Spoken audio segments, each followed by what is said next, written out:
Car video. We all have seen it. It can be a little bit weird, but here's the thing. It's actually pretty good for sound. So you get why people are doing it. Plus, people are going somewhere. It's easy to remember. You're by yourself. It's not as awkward. So what's this week's mainstream video all about? Well, what do we do with this footage? This actual footage you're watching, how do we organize it so that it becomes part of the final footage? Stay tuned and find out.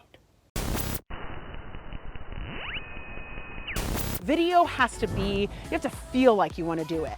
I have been obsessed with film since I was 3 years old. It's legit, just ask my mom. I have lots of experience in the corporate marketing video world. I started working in video production in 1995, about a quarter of a century ago.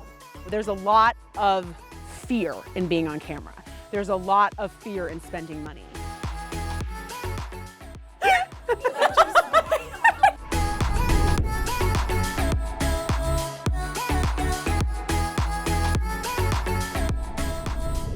So when you're done shooting, organization is super important. So you have hopefully two buckets of assets. You've got A-roll and B-roll. So for example, after today's shoot, we are gonna have footage, professional footage, really great looking footage that Erica got us. And we're gonna take that footage and we're gonna put it into a folder somewhere. Typically, Erica will deliver this to us. If you hire a shooter, the shooter will deliver it to you. If not, just make sure you have it clearly marked A-roll. So you know your A footage, your best stuff is in one folder. Then, and this can be on Dropbox, on Google Drive, any shared storage. It can also be on a hard drive. It just makes it a little bit harder to share if you are looking to share it.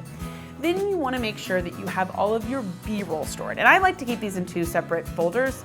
You can do it a lot of different ways, but the B-roll is going to have everything else that isn't that A footage. Now, quick distinction, the A-roll might be your B-roll. Like in this scenario, we're gonna be using some of the shots that Erica got as our B-roll. So those can stay in the A footage just to keep all of the video files together.